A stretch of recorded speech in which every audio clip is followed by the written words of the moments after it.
Saya pernah ngisi di satu masjid itu gambare pintu gerbangnya bukan salib kan. Ternyata tingkat 1 itu gereja, tingkat 2 bar, tingkat 3 masjid. Kadang ya kebalikan masjid, bar, gereja. Satu gedung. Jadi malaikat saya tidak tahu lewatnya gimana itu kalau nggak tahu itu cara lewat gimana karena malaikat bagian rahmat itu nggak bisa dia lewat salib. Tapi dia harus menulis ganjaran yang sholat. Nggak tahu saya lewatnya dari mana karena itu. Ya tentu dia punya cara lah, tapi yang jelas ya agak bingung ini gimana. Itu pernah yang tingkat 2 itu bar pas aktif. Ada santri yang ya pekerja imannya pas-pasan. Kalau nate Gus badhe Jumatan, mlebu bar pas aktif wae wong ayu. Meh ora Jumatan. Mergo mau tingkat 2 bar, tingkat 3 masjid. Itu ono khutbah yang barnya tetap main, ada bar yang masjidnya tetap khutbah. Itu masuk bar. Sudah Jumatan apa ning kene wae gitu. Akhirnya ya di situ beberapa menit terus ada komat Jumatan. Dosa ta ragus kuning. Ya aku kuning. Ya segelem Jumatan ku apik. Wong seperti dilakoni kok takok dosa ta ragus. Oh raimu kadung lakoni kok takok. Jamul Jawa mek kumpulane pira-pira kumpulan. Dadi ilmu apa ae ana ning kono. Sing gak ana ilmu dukun, mboten enten. Ilmu carane bodoni ya ora ono. Nek kono mau carane mlebu swarga tok. Mane potensi kula mlebu swarga itu tinggi sekali. Cara sing model piye duwe. Dadi mun. Dadi cara sing model piye duwe. Dadi cukup banyak napa? Cara. Sampeyan nek duwe cara sitok ora mesti kula nu gak ada cara kathah. Dadi nek dari cara iki mentok, ganti cara iki mentok. Ya terakhir paling gampang itu cara nganggo fadhole pangeran. Iku kena mbok tiru. Pokoke mbok swarga nganggo fadhole pangeran. Masalah utama kita sebetulnya itu. Makanya saya tidak pati cocok sama orang sufi itu. Kebenaran itu harus dimaklumatkan. Sementara orang sufi itu ingin menyembunyikan diri. Itu kalau untuk yang alim itu tidak bagus. Wong kita saja tahu itu dokter atau bidan karena tulisan. Ini bidan, ini dokter. Dan mereka jujur, dokter umum, dokter spesialis. Loh, coba misalnya di kota, kamu tulis saja penyalur kebaikan. Orang yang ingin mondok, pondok pilihannya ada, Sarang ada, Peloso, Lirboyo. Kalau saya ke sana gimana? Saya kenal Gusnya, tak anter. Keren, juga ada penyalur. Kalau orang bisa tersalurkan ke Korea, ke Korut, ke Jepang karena tulisan, kenapa tidak banyak orang tersalur kebaikan karena tulisan? Gue orang mau kelunak orang jelas. Meskipun nanti ditawari orang, mesti dulu sih ahli takrib, mesti wong guyu, ahli fathul qorib sampai bab sholat. Tulis saja jujur, maaf tapi hanya sampai bab sholat. Tulis saja, ada maafnya barang, maaf tapi sampai bab sholat. Enggak apa-apa. Paling untuk wong sowan, larian modal jenengan 2 tahun. Tapi ini pondoknya mau 3 bulan, mulane ngajine tok bab sholat. Enggak apa-apa. Loh itu dulu memang begitu. Rasulullah zaman Sugeng itu kalau ngajari santrinya itu balighu anni walau ayah, maklumatkan ke kampung kamu meskipun 1 ayat. Banyak sahabat kalau ditanya ya tidak bisa karena ngajinya tidak hatam. Tapi ya terus gak apa-apa, kok tak soano Abu Bakar, tak soano Umar, ditanyakan yang lebih pintar. Saking tidak pahamnya sahabat itu lucu ketika ada ayat waqulu wasrabu hatta yatabayyana lakumul khaytul abyadu minal khaytil aswad. Itu kalau mau tidur ya benar-benar bawa benang putih sama benang hitam, ditulis dipasang di pintunya. Jadi kalau makan diinceng lagi, kok masih belum kelihatan, wah masih boleh makan itu. Terus begitu. Kalau sudah mulai syuruk, mulai padang, wah berarti sudah imsak. Jadi karena makanlah dan minumlah sampai benang hitam terbedakan dari benang putih. Artinya kalau malam kan dulu kan nggak ada listrik, nggak ada lampu, berarti kalau benar-benar masih malam nggak terlihat, berarti masih boleh makan. Nanti terus dilihat gitu. Terus, ya sudah wakafnya di situ. Hatta yatabayyana lakumul khaytul abyadu minal khaytil aswad. Wakaf dulu. Terus akhirnya Kanjeng Nabi itu piye kok umatku dadi masangi benang. Akhirnya Jibril teko. Ini makanya unik dalam ulumul Quran. Satu-satunya ayat yang diturunkan hanya 1 kata itu ya ayat itu tok. Terus Jibril datang, Muhammad ayatnya itu kurang sitok. Minal fajr. Terus ditambahi minal fajr. Jadi minal fajr itu unik. Ada Jibril jauh-jauh dari langit. Iku mau Nurun apa? Minal fajr. Makanya kalau kamu nanti dites, kalau ingin jadi dokter tafsir dites, ada satu kalimat yang diturunkan jauh-jauh Jibril ke bumi. Apa kalimat itu? Jawab baik, minal fajr. Wis alim gue yakin alim. Memang ikut tak? Masa ikut? Mereka gara-gara sahabat itu terus masangi apa? Benang ngincang. Akhirnya minal fajr. Baru mereka tahu maksud fajar, maksud apa? Benang hitam artinya malam, benang putih artinya fajar. Sodik sudah menyingsing. Semenjak itu sudah ada benang-benangan karena jadi orang-orang ngono maksud iki cek kurang sithik terus turun apa? Minal fajar ya. Jadi nanti kalau sampai latihan tes jadi dokter apa? Tafsir. Ayat mana yang diturunkan hanya satu kalimat atau satu kata jawab apa? Minal fajar. Itu lolos langsung dokter. Pun pinter. Ya pinter ngerpek maksudnya orang yang diganda. Lah nanti hubungan kita dengan Allah ya seperti itu. Sejauh mana kita memaklumatkan Allah. Sejauh mana kita mengkampanyakan Allah.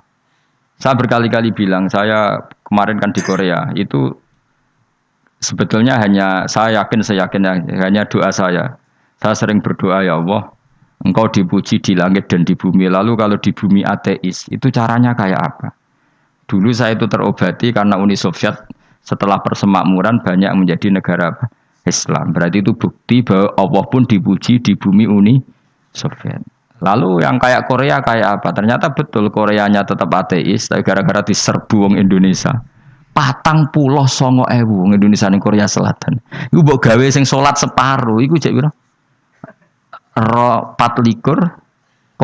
kira-kira ya selawe digawe 20.000. Selawe salat kabeh, tahlilan kabeh surwame. Lah kok sing ngritik tahlil muni sunah Rasul tok surwame. Pokoke rame lah walhasil. Sitok tahlilan wah itu enggak ada hadisnya. Enggak apa-apa sing penting muni hadis sing sitok tahlil muni hadis ya ibadah, tahlil ya ibadah. Mbok lah soal kok bener ding totalan guri. Sing penting rame. Maksudnya sementing rame ngomong visi Islam. Sitok Islam tahlil, sitok Islam sunnah Rasul enggak masalah. Wong ape yakin bener saiki ya ora ono klarifikasi. Tapi sementing kan kabeh ngomong tentang Islam. Artinya gini, Allah punya cara untuk supaya bumi Korea itu ada yang bertasbih bersujud. Mil'us samawati wa mil'ul. Allah tidak kurang cara. Golek wong kedonyan ditawarik ke sana demi uang. Bareng wis ning kono dielingno pangeran. Segawe masjid, kontrak masjid macam-macam lah. Masjid kontrakan ning Korea. Nang kene ra ono masjid. Pusing. Saya pernah ngisi di satu masjid itu gambare pintu gerbangnya bukan salib kan. Ternyata tingkat 1 itu gereja, tingkat 2 bar, tingkat 3 masjid. Kadang ya kebalikan masjid, bar, gereja. Satu gedung. Jadi malaikat saya tidak tahu lewatnya gimana itu. Nggak tahu itu cara lewat gimana. Karena malaikat bagian rahmat itu nggak bisa dia lewat salib. Tapi dia harus menulis ganjaran yang sholat. Nggak tahu saya lewatnya dari mana karena itu. Ya tentu dia punya cara lah. Tapi yang jelas ya agak bingung ini gimana. Itu pernah yang tingkat 2 itu bar pas aktif. Ada santri yang ya pekerja imane pas-pasan. Kulo nate wis badhe Jumatan, mlebu bar pas aktif wae wong ayu. Meh ora Jumatan. Mergo mau tingkat 2 bar, tingkat 3 masjid. Itu ono khutbah yang barnya tetap main, ada bar yang masjidnya tetap khutbah. Itu masuk bar. Jumatan apa ning kene wae gitu. Akhirnya ya di situ beberapa menit terus ada komat Jumatan. Dosa ta Gus ini. Ya aku muni. Ya segelem Jumatan ku apik. Wong mesti dilakoni kok takok dosa ta Gus. Oh raimu kadung lakoni kok takok. Artinya gini, Allah punya cara untuk menyebarkan Islam di Korea. Sama seperti Allah punya cara untuk menyebarkan Islam apa di Indonesia. Dulu orang Gujarat, Punjab, ya sejarah ini menurut saya ya tetap sebagiannya benar. Meskipun tidak seluruhnya benarnya sejarah Islam masuk Indonesia rata-rata orang kan menulis pedagang Gujarat India ke Indonesia dagang karena mereka mukmin akhirnya juga menyebarkan apa? Islam. Itu jelas nyata. Meskipun tidak semuanya seperti itu karena ada yang dibawa Yusuf Baros itu yang muridnya Sayyidina Ali itu. Terus juga ada yang dibawa beberapa habaib dari Yaman langsung ke Indonesia. Kayak yang di daerah Tuban itu kan langsung habib-habib dari Samarkand langsung ke mana? Tuban. Makanya saya bilang sejarah itu semuanya benar.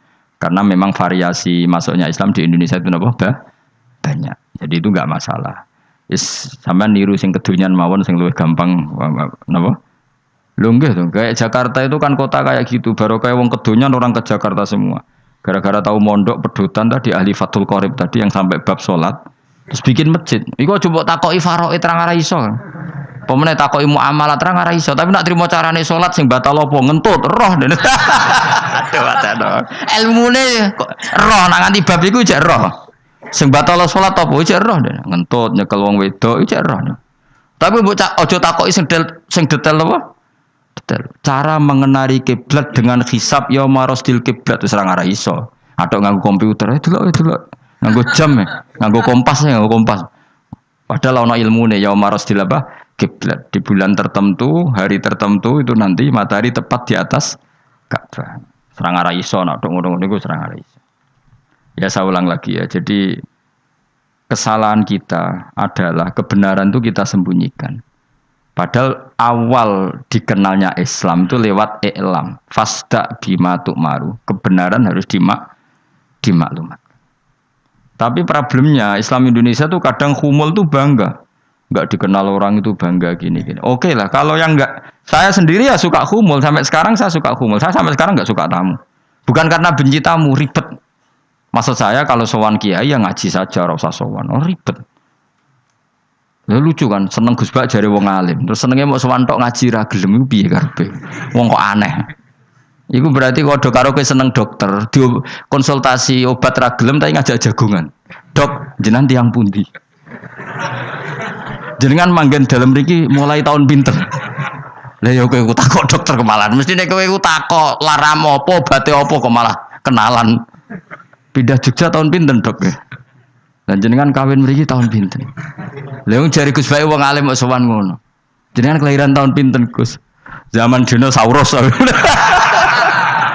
Wong alim kok takoki lahire ku piye karepe? Sesuk tak gak takok pisan matiku kapan, Om. Coba betapa naifnya kita kalau kita suka dokter, terus kemudian kamu takok, Dok, kelahiran tahun pinten jenengan? Aneh gak? Nak kowe seneng dokter mergo mau konsultasi berobat ya ngomong saja apa yang kamu butuhkan. Aku seneng wong alim yo ngaji titik. Nah, kowe misalnya seneng artis, delok konser artisnya takok kelahiran tahun piro. Gak penting artis ayu mbok delok seneng wis sudah gitu aja. Ora wong alim yo ngono ngaji seneng. Ini kadang wong Jawa lucu, seneng wong alim sowan terus takok-takok. Aneh, iku dudu obat no ngono, yakin ngono. Maksudnya bu sing profesional maksudnya sing rontok bener sithik lah dadi wong aja bener nemen-nemen gak mungkin wis pokoke bener sithik-sithik. Makanya kemarin ngaji apa Nasaihul Ibad kan gitu, mujalasatul ulama artinya apa? Fi majlisil ilm ketika ngaji. Ora kok mujalasatul ulama utawa sowan matekno wong terane ngedet. Duh. Kula termasuk kiai yang kampanye ini. Soalnya termasuk kiai terkenal tapi sing tamu kula rapati kathah. Iku aja akeh masyaallah tenan wis. Duh. Muga-muga rodok tobat sithik-sithik maksudnya. Maksudnya ya sudah lah. Ya tadi hubungan wong alim ya sudah ngaji. Kalau hubungan sama dokter ya tanya konsultasi apa? Medis. Kan lebih enak. Nah, hubungan mbek dukun wis takok wis. Mbah niki menyangking pundi?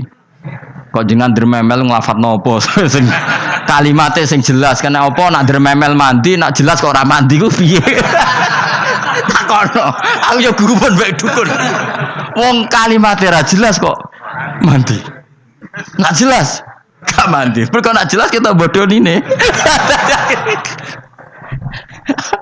ayo guru mantra iku mesti gak wae rungokno tenanan kalimate terus ra jelas dukun-dukun dulu kok mandi, nak jelas malah mandi. Mandine tenan ora ya ora. Ya saya ulang lagi ya. Jadi sebab itu di Quran sering ada kata i'lamu, kenalilah, ketahuilah. Jadi awal dari agama ini adalah harus tahu. Maka menyangkut harus tahu ini lalu Allah bikin media. Media itu apa saja. Tapi lalu kita bisa berdebat tentang media. Itu yang kita tidak tahu nanti hisabnya di depan Allah Subhanahu wa taala. Saya sampai sekarang itu nggak tahu, nggak pernah bilang halal, nggak pernah bilang haram. Misalnya gini, ya buat ini dengerin ya. Di Korea ini sering teman-teman cerita. Ada beberapa majikan yang baik sama umat Islam, yang pekerja-pekerja Muslim itu kalau dipamiti sholat, kan, Pak majikan saya mau sholat. Sholat itu apa? Mereka bilang dengan bahasa analogi di Korea, pokoknya sholat itu sembahyang. Ketika sholat itu ditanya sama orang Korea, loh kamu itu sembahyang kok tidak ada patungnya? Karena pengetahuan mereka yang namanya sembahyang itu ada patungnya. Ada yang baik, apa sekalian tak belikin patung? Jadi wong Islam pas sholat tuh didelok ngarepe dhuwure kok gak ono patung. Ono sing ape sujud tuh digambarno salib. Mergo dekne denger-denger kalau karena tidak tahu Islam itu apa. Sementing ada personifikasi Tuhan. Ada lagi ini yang agak ngeri. Ada pegawai Garuda karena dia agak terpelajar waktu sholat dia sholat sama krunya di mall. Itu langsung security mall nelpon polisi. Ini ada ritual teroris kata. Jadi sholat itu dianggap mukadimah sebelum ngebom. Jadi ritual. Pertanyaannya adalah karena mereka tidak pernah ngerti sholat itu kayak apa. Dan kadang-kadang orang ngerti bahwa sholat itu adalah ritual umat Islam itu lewat media. Media itu bisa berita, bisa dokumenter, bisa apa saja. Kita tidak pernah tahu cara Allah mengertikan. Seperti kita tidak pernah tahu madzhab Mu'tazilah, tahunya itu dari kitab-kitab ahli sunnah wal jamaah. Coba kita semua misalnya tahu madzhab yang aneh, Mu'tazilah, Jabariyah, Qadariyah, itu dari kitab mereka apa dari kitab ahli sunnah? Dari kitab ahli sunnah. Maka bisa saja informasi keburukan itu dari orang baik dan informasi kebaikan dari orang buruk. Kita tidak pernah tahu. Karena ini yang bisa ngelola hanya Allah Subhanahu wa taala, tidak bisa, kita tidak bisa, hanya Allah yang bisa. Maka perdebatan Ahmad bin Hambal dengan Haris Al-Muhasibi itu seperti itu. Misalnya gini, tak kiri contoh. Haris Al-Muhasibi itu orang alim allamah, dia ahli sunnah mandat, pokoknya ahli sunnah sekali. Dia mau ngarang kitab tentang dia menentang Mu'tazilah, menentang Qadariyah, menentang Syiah. Terus setelah mau ngarang kitab, ditanya sama Imam Ahmad, ya Haris, kalau kamu ngeritik Mu'tazilah, awalnya gimana caranya kalau ngarang kitab? Ya saya cerita pendapat mereka dulu, lalu saya tentang. Imam Ahmad guyu-guyu. Bukankah setelah kamu cerita mazhab mereka plus argumentasi mereka, jangan-jangan pembacanya sudah tertarik? Pas kamu nentang, kamu sudah dianggap gawe-gawe. Karena kadung tertarik. Saya tak contoh wae, misalnya gini, kowe sekarang rasa bareng dadi wong soleh biasa wae. Aku ana gambar wong wedok montok tak tulis, hindari ini. Kira-kira dia moto hindari apa gambare? Enggak jawab ya, kira-kira lho. Sing mbok nikmati kata hindari apa? Sing mbok eling-eling kalimat hindari apa gambare? Kira-kira. Padahal tulisannya apa? Hindari bahaya ini. Bahaya ndi terus didelok. terus sing dieling-eling ora hindarine tapi sama. Pendapat Mu'tazilah itu ada yang menarik. Misalnya gini, menurut Mu'tazilah, seseorang masuk neraka ya karena amalnya, masuk surga ya karena amalnya. Apa artinya kalau masuk surga karena fadlile Allah? Lalu gunanya amal apa? Mungkin pembaca kan tuh, wah ini proporsional ini. Gak ada ahli sunnah, jadi bu swarga mergo fadlile pangeran. Kok enak? Lalu gunanya amal apa? Padahal dia tahu pendapat Mu'tazilah itu dari kitab itu, kitabnya orang ahli sunnah. Gak pernah tahu kita. Ya saya ulang lagi, itu kan ibarat kayak KUHP. Kamu baca KUHP draft, terus kamu cocok. Kamu mesti nyalahkan yang demo. Atau baca buku selebaran orang demo, kan terserah kamu. Kamu kan punya akal, kan tetap milih. Tetap milih. Problemnya kata Imam Ahmad itu, ketika kamu menceritakan pendapat Mu'tazilah, bisa-bisa orang itu kadung tertarik. Ketika mulai kamu tentang, orang itu gak tertarik sama penentangan kamu. Berarti kamu ikut menyebarkan Mu'tazilah. Sama seperti tadi, gambar perempuan yang agak jorok tadi, sebetulnya tak tulisi kata hindari. Padahal Ruhin gak tahu eling wong wedok gara-gara tak kei gambar hindari bahaya ini malah jadi eling. Ora eling tulisane eling. Nah, hakikat saya ini penyebar kata hindari apa penyebar gambar itu? Coba. Lalu status saya ini pengedar gambar itu apa pengedar kata hindari? Lah iya yang mengedarkan kata hindari tapi yang mengedarkan.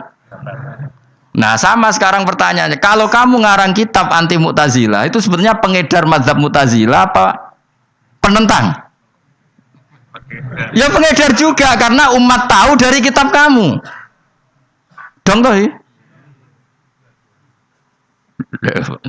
Lah ya mulane ku dadi perdebatan, kok kaya iya kaya ora.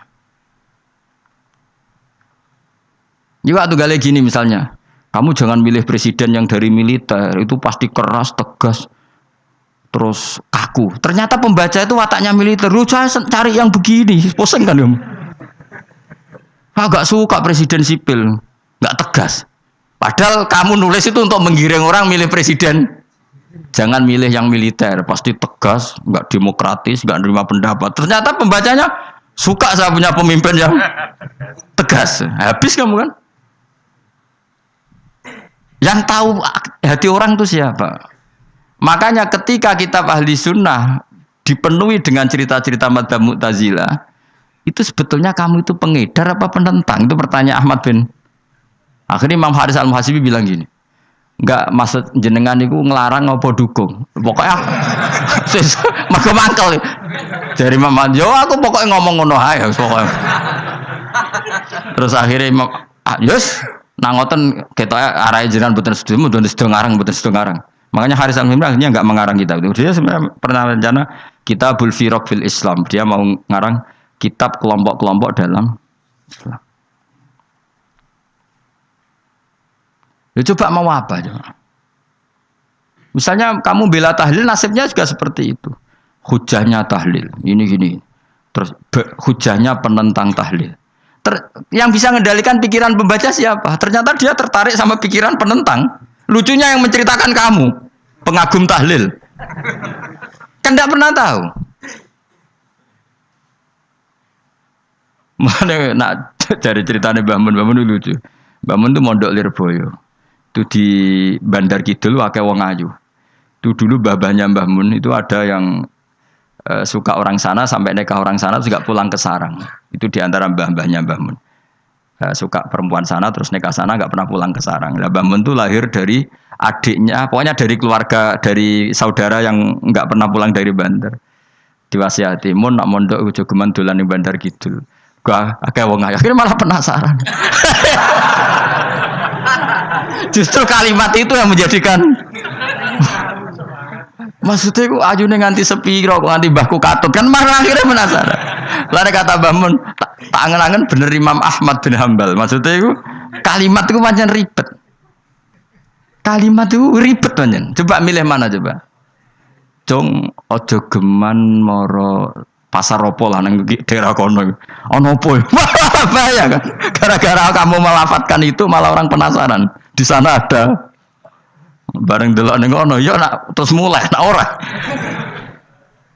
Nah, makanya pertanyaannya, pengarang buku juga kena hisab karena sebetulnya apa yang dia tentang orang lain menjadi tahu karena ceritanya dia.